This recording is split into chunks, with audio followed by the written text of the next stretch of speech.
শাহাদাতের মর্যাদা নিয়ে জান্নাতে যাইতে দেরি হবে না। জানেন না থাকলে আপনি আমি শহীদ হব কোথায়? এ মুসলমান, শাহাদাতের বিনিময় আল্লাহ তাআলা যুগে যুগে ইসলামের বিজয় দিয়েছেন, আজও দিয়েছেন, আগামী দিনেও আল্লাহর বান্দার জানের বিনিময়, ত্যাগ তিতিক্ষার বিনিময় আল্লাহ তাআলা ইসলামের বিজয় দিয়েছেন, দিবে। আল্লাহ প্রেরণ করলেন ইব্রাহিম আলাইহিস সালাম। ইব্রাহিম আলাইহিস সালাম এসেছেন আজর মালির ঘরে, কাফেরের ঘরে। আল্লাহ তাআলা ইব্রাহিম আলাইহিস সালামকে জন্ম দিয়ে তাওহীদের পতাকাবাহী নবী বানাই দিলেন। সুবহানাল্লাহ কবেন না? আল্লাহু আকবার কবেন না? আল্লাহ মুসলমান নবীর ঘরে কেনানকে কাফের পয়দা করেছেন, আর আজর কাফের। আজরের ঘরে ইব্রাহিমকে প্রেরণ করে সারা পৃথিবীর মুসলিম জাতির পিতা হিসাবে ঘোষণা। নাকি আপনাদের আরো কোনো পিতা আছে? আছে, আছে। এই ধোঁকাবাজেরা শুনে না, গোটা পৃথিবীর জাতির পিতা জাত তিনি হলেন ইব্রাহিম খলিলুল্লাহ। আর অন্যত্রে যারাই মানুষ বানায়া নিজের বংশের দাবিদার নিয়ে অন্য কাউকে জাতির পিতা বানাইছেন, কি হয়েছে লাভ? মূর্তি বানায় বানায় রাখছেন, মাথার উপর উঠে জনগণ প্রস্রাব করে দিয়ে ভেঙ্গে চুরমার। কথা বল। আল্লাহর বান্দা ইব্রাহিম একাই স্লোগান তুললেন, লম্বা কথা বলবো না। আল্লাহ এক পর্যায়ে বলেন, ইব্রাহিম তোমাকে নমরুদের সঙ্গে আন্দোলন করতে হবে না, আমি নমরুদকে দুনিয়া থেকে বিদায় করব, ইতিহাস করে রাখবো। পৃথিবীর সবচেয়ে দুর্বল একটা মাখলুকাত দ্বারা নমরুদের পতন ঘটাইতে চাই। সেই হিসাবে আল্লাহ তাআলা ইব্রাহিমের সঙ্গে নমরুদের যুদ্ধের ময়দানে প্রেরণ করলেন। ইব্রাহিম চুপচাপ বসে থাক, আমি সৈন্য পাঠাইছি। সৈন্য কাকে পাঠাইলেন? পৃথিবীর মশাগুলিকে ময়দানে নামাই দিলেন। একটা সুস্থ মশা না, ল্যাংড়া মশা দ্বারা নমরুদের কিসসা খতম। কথা কয় না? লাস্টে জুতার বাড়ি খেয়ে মারা গেল। মুসলমান, নবীজির জন্মের আগেই আব্রাহা কাবা ঘর দখল করবে, বিশাল শক্তিশালী বাহিনী। আব্রাহা হস্তি বাহিনী নিয়ে মক্কা দখল করবে। আমার আল্লাহ বলেন, ও আব্রাহা, পূর্বের ইতিহাস ভুলে গেছো, আমার ঘর তুমি দখল করবা। আরে আব্রাহা, তোকে দাওয়াত দিলাম, আমি আল্লাহ তোর পতন ঐতিহাসিক বানাইতে চাই। আল্লাহু আকবার। মুসলমান, আব্রাহা সে হস্তি বাহিনী, হাজার হাজার বাহিনী। আমার আল্লাহ বলেন, আমি এই বাহিনী, হস্তি বাহিনী, আব্রাহার হস্তি বাহিনীকে ধ্বংস করার জন্য কোনো মানুষ শক্তি ব্যবহার করি নাই। আকাশের পাখি যাকে আবাবিল নামে আমরা চিনি, আল্লাহ বলে, ও আবাবিল, ছোট্ট ছোট্ট পাথর তোমরা ঠোঁটের মধ্যে নিয়ে প্রত্যেকটা হস্তি বাহিনীর মাথা বরাবর ছেড়ে দাও। আমি আল্লাহ বিষাক্ত অ্যাটম বম বানাইয়া সবগুলোকে জমিনে ধ্বংস করে দেব। আল্লাহু আকবার। শেষ আব্রাহা ফেরাউন খোদা বলে দাবি করল। হারুন আর মূসা আলাইহিমুস সালাম দুইজনে দাওয়াতের জন্য গিয়ে বনি ইসরাইলের 12 গোত্রের লোককে নিয়ে মাদায়েন শহরে আসবে। ফেরাউন মূসার সঙ্গভঙ্গকে ধ্বংস করার জন্য তার বাহিনী লেলিয়ে দিলেন। স্বয়ং ফেরাউনও অগ্রসর হলেন, মূসা আলাইহিস সালামের পিছনে ধাওয়া করছে, মারবে মূসার বংশধরকে। নদীর প্রান্তরে এসে, সাগরের প্রান্তরে দেখে অথই পানি, আল্লাহ বলে মুসা তোমার হাতে লাঠি আছে? জি। একটা বাড়ি মার। আল্লাহর নবী মুসা সাগরে বাড়ি মারার সঙ্গে সঙ্গে 12 গোত্রের জন্য 12টা বিশ্ব রড সাগরের উপর রেডি। আল্লাহু আকবার। রড দিয়ে পার হয়ে গেলেন। ফেরাউন ওই রড দেখে তারাও ধাওয়া করছে। আল্লাহ বলে সাগর পূর্বে যেমন ছিল তাই হয়ে যা। সাগর সাগর হয়ে গেল, আর রোড নাই, বিশ্ব রোড নাই, সাগরে সাগর। নমরুদ ফেরাউনের সকল বাহিনী নিয়ে ফেরাউন সাগরের মধ্যে পানি খায়, ডুবে আর ভাসে, ডুবে আর ভাসে। আল্লাহর বান্দা পেট ফুলে পানির মধ্যে দুনিয়া থেকে বিদায়। আল্লাহু আকবার কয়না। ফেরাউনকে ধ্বংস করার জন্য কোন বাহিনী আল্লাহ পাঠায় নাই। নমরুদকে ধ্বংস করার জন্য মানুষ নামে কোন বাহিনী ব্যবহার করেন নাই। এ মুসলমান, আব্রাহাকে ধ্বংস করার জন্য মানুষের শক্তি আল্লাহ ব্যবহার করেন নাই, পাখি দিয়ে ধ্বংস। আবু জাহালের শক্তি ধ্বংস করার জন্য আল্লাহ বিশ্ব নবীকে প্রেরণ করলেন। চিৎকার করে বলেন সুবহানাল্লাহ। নবীজি 40 বছর দাওয়াত দেননি। নবীজি একা একাই ছিলেন।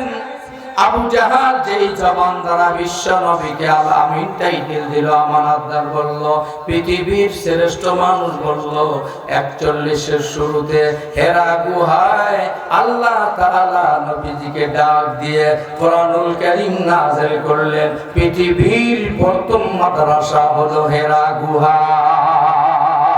আল্লাহু আকবার। জিবরাইল পিয়ন, ওস্তাদ আল্লাহ, ছাত্র একমাত্র বিশ্ব নবী মুহাম্মদ। আল্লাহু আকবার। কোরআন নাযিল হলো, নবীজিকে অর্ডার করা হলো, নবী হে আরবের মানুষকে তাওহীদের দাওয়াত দাও, রিসালাতের দাওয়াত দাও। নবীজি ঘোষণা করলেন, ইয়া আইয়ুহান নাস কুলু লা ইলাহা ইল্লাল্লাহ তুফলিহুন। আল্লাহু আকবার।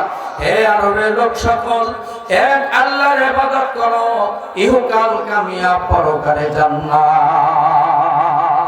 আল্লাহু আকবার। কেন এক আল্লাহর দাওয়াতের কথা বলেছেন? তদানীন্তন কালে কেউ বা সূর্যের পূজারী ছিল, কেউ বা মূর্তির পূজারী ছিল।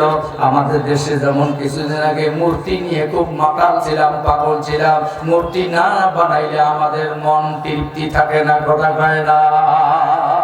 কারো হয় মূর্তির পূজা চলে, গাছের পূজা করে, পাথরের পূজা করে, আগুনের পূজা, সূর্যের পূজা। আল্লাহ নবীর ঘোষণা, সব পূজা বাদ দাও, এক আল্লাহর পূজায় ময়দানে চলে আসো। আবু জাহেলের মাথা গরম হয়ে গেল। মৌলভী সাহেব মসজিদে নামাজের বয়ান করবে, সমস্যা নাই। রোজার বয়ান করবে, সমস্যা নাই। হজ যাকাতের বয়ান করবে, সমস্যা নাই। কবরের বয়ান করবে, হাসরের বয়ান করবে, সমস্যা নাই। ময়দানে মিছিল নিয়ে নামলে এক শ্রেণীর নামধারী মুসলমানের মাথার মগজ ভাতের উতানের মতো টকবক টকবক শুরু করে দেয়। কথা কয় না। এই কোরআনের আয়াত পড়ে বাপের জন্মবার্ষিকী, মৃত্যুবার্ষিকীতে কোরআন খতম হয়, তখন মাথা গরম হয় না। আর এই কোরআনের আয়াত পড়ে তাফসীর করলে জেলখানায় যেতে হয়। তাফসীর মাহফিলে 144 ধারা জারি হয়। কথা হয় না। যেই কোরআন তোর বাবার মৃত্যুবার্ষিকীতে পড়াইলা, তখন কবি নীরব। ওই কোরআনের আয়াত তাফসীর করে শোনাইলে বক্তা রাজাকার, একে জেলখানায় পাঠা। কথা হয় না। তারা মুসলমানের দাবিদার। কেমন মুসলমান তুমি? তোমার কলজায় হাত দাও, বুকে হাত দিয়ে বলো, তুমি কয় নম্বরের মুসলমান? না তুমি মুনাফিকের সরদার। কথা কয় না। বাবার দোয়ায় কোরআন খতম মানো, মায়ের কোরআনের তাফসীর করলে মানো না। তোমার মতো মুনাফিক আল্লাহর দুনিয়ায় আর হয় না। কথা বলে না মুসলমান? এই মুসলমান, আল্লাহর বান্দা, পর্দার অন্তরালের মায়েরা আমার, আল্লাহর নবী বিশ্ব নবী মুহাম্মদুর রাসূলুল্লাহর ঘোষণায় আবু জেহেলের মাথা গরম হয়ে গেল। দেখে একের পর এক মুসলমান হতে চলছে। বিশ্ব নবীর হাতে আবু বকর মুসলমান হয়ে গেল, বিশ্ব নবীর হাতে আল্লাহর বান্দা এইভাবে হযরত খাদিজাতুল কুবরা মুসলমান হয়ে যায়। আল্লাহু আকবার। শেষ পর্যন্ত আবু জাহাল ঘোষণা দিল, এ কে আসর বেরুমত, মুহাম্মাদের গর্দান দ্বিখণ্ডিত করে নিয়ে আসো, আমি তাকে 100 লাখ ঘোড়া পুরস্কারে পুরস্কৃত করব। জোরে বলেন নাউজুবিল্লাহ। যেই নবীকে সৃষ্টি না করলে কুল কায়নাত হতো না, সেই নবীকে হত্যা করার জন্য আবু জেহেলের মতো কুখ্যাত বেঈমান আল্লাহর দুশমন নবীর গর্দান দ্বিখণ্ডিত করার ঘোষণা দেওয়ার দুঃসাহস চালায়। আমার আল্লাহ বলে, আবু জাহাল দে ঘোষণা দে, মুহাম্মদকে চেনো নাই রে, মুহাম্মদকে চেনো নাই। দুনিয়ার সব নবী আমি আল্লাহর জন্য পাগল, আর আমি আল্লাহ একমাত্র আমার বন্ধু মুহাম্মদের জন্য পাগল। সব নবী আমি আল্লাহর পাগল, আর আমি আল্লাহ আমার বন্ধু মুহাম্মদের পাগল। আস্তে করে আল্লাহু আকবার। আল্লাহ বলেছেন, ওয়ালা সাউফা ইউতিকা রাব্বুকা ফাতারদা। আল্লাহ বলে, বন্ধু মুহাম্মদ, আপনাকে আমি রাজি করারে ছাড়ব। আপনি রাজি না হলে যেইভাবে রাজি হবেন সেইভাবে আমি আপনাকে রাজি করব। যতই দাবি উত্থাপন করবেন সব দাবি প্রয়োজনে মেনে নেব। আপনি মুহাম্মদকে নারাজি করব না, আপনাকে খুশি করতে যা করা দরকার আমি আল্লাহ করব। আল্লাহ বলে, মুহাম্মদ তোমাকে আমি রাজি করায়ে ছাড়ব। রাজি হবি না, যেইভাবে রাজি হবি ওই কাজে আমি আল্লাহ করে তোমাকে রাজি করব। আল্লাহু আকবার, আল্লাহু আকবার।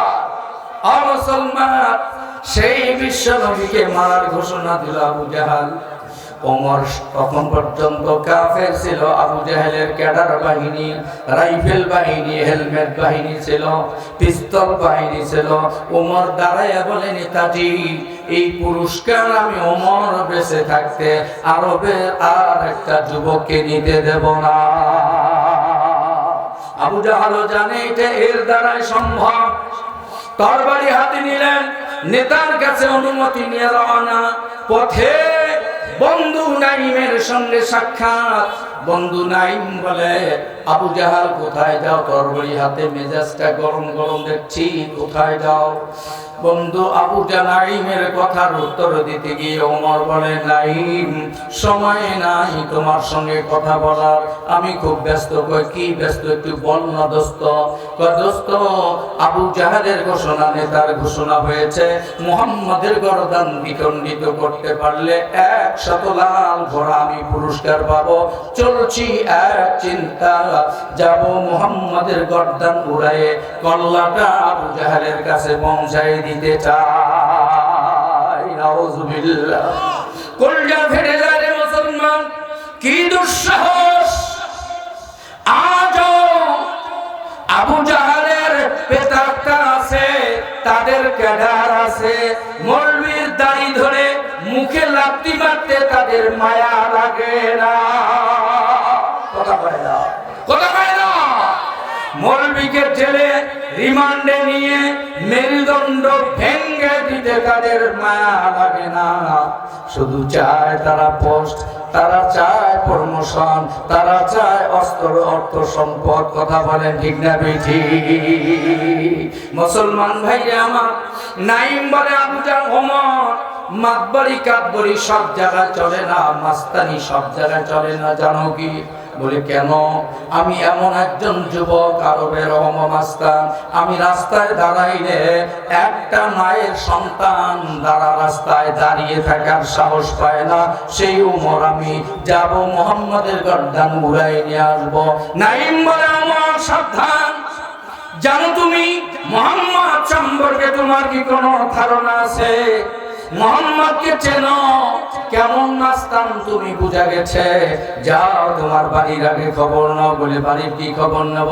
যাও দেখো তোমার বাড়িতে তোমার বোন ফাতেমা কালিমা পড়ে মুসলমান। আল্লাহু আকবার। বোনের বাড়িতে গেলেন, বিভিন্ন নির্যাতনের পরে উমরের মন দুর্বল হয়ে যায়। এত বোনকে মারলাম, কি এমন কালিমার মজা, কি এমন কালিমার আকর্ষণ, কি এমন কালিমার চুম্বুকে তার অন্তরটা কেড়ে নিয়েছে। আমি এত মারপিট নির্যাতন করলাম, সে মরতে চায়, কালিমা ছাড়তে চায় না। এবারে ওমর বলে, বোন ফাতেমা তোমার কালিমাটা শুনায় দাও, পছন্দ হলে আমিও তোমার দলে যাব, নতুবা তোমাকেও দুনিয়া থেকে বিদায়। ফাতেমা বলে ওযু গোসল করে আসো, নামাজের সূরতে বসো। এবারে ওমর রাজি হলেন, ওযু গোসল করে এসে নামাজের সূরতে বসে গেলেন। ফাতেমা কোরআনুল কারীম তেলাওয়াত করে, তাহা মা আনজালনা আলাইকাল কুরআনা লিতাশকা। আল্লাহু আকবার।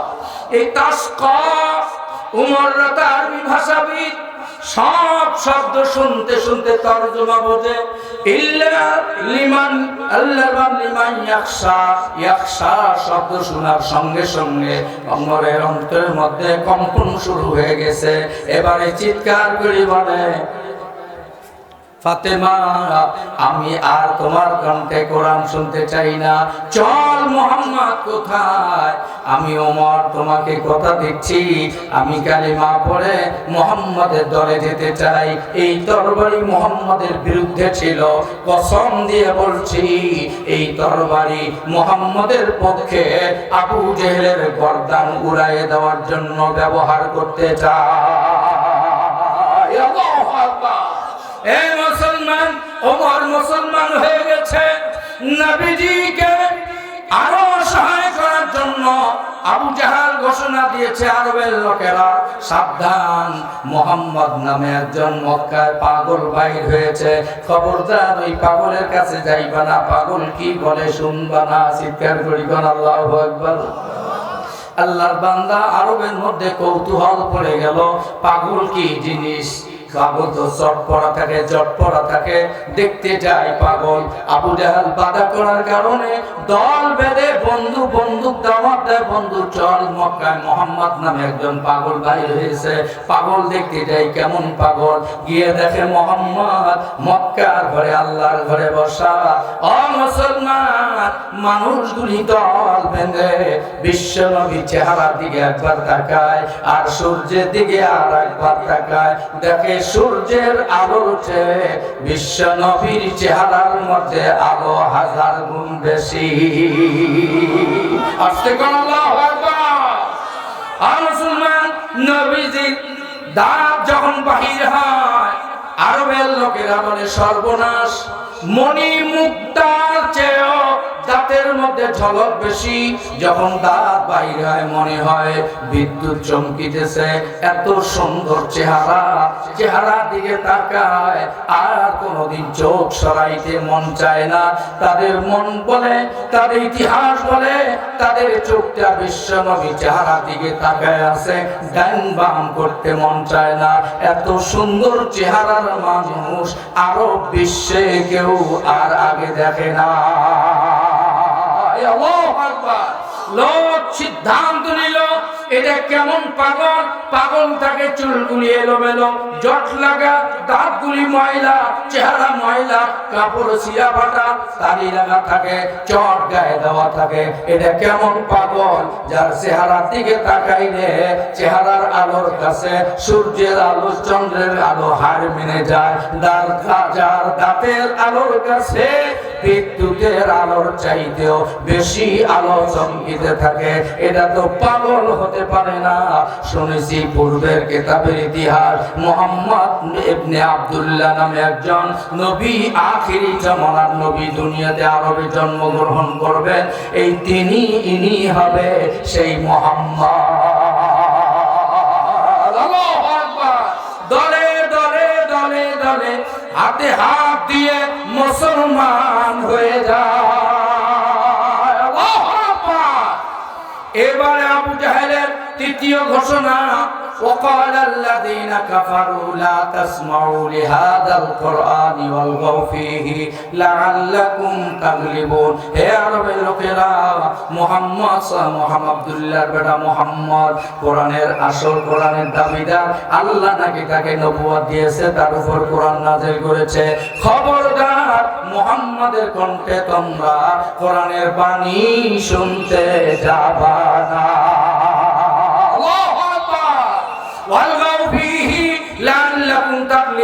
বরঞ্চ মুহাম্মাদের কোরআনের মাহফিলকে তোমরা পণ্ড করে দাও, ভেঙ্গে চুরমার করে দাও। ও মুসলমান, আজও সেই সিস্টেমে গোটা বিশ্বের মধ্যে ইহুদির বাচ্চা ইহুদিরা, খ্রিস্টানের বাচ্চা খ্রিস্টান, ইসরায়েল সহ বাংলাদেশে 15 বছর পর্যন্ত ওলামায়ে কেরাম মহাগ্রন্থ আল কোরআনের বাণীগুলি তৃপ্তি সহকারে বলার পরিবেশ পেল না। বললেই লাল ঘর, বললেই হাতে হ্যান্ডকাপ, বললেই ফাঁসি। ও মুসলমান, আল্লাহ বলে ইজা জাল হক ওয়া যাহাকাল বাতিল ইন্নাল বাতিলা কানা যাহুকা। হক আসবে, বাতিল পালাবে। পালারে পালা, জলদি পালা, নইলে তোদের গালে চলবে।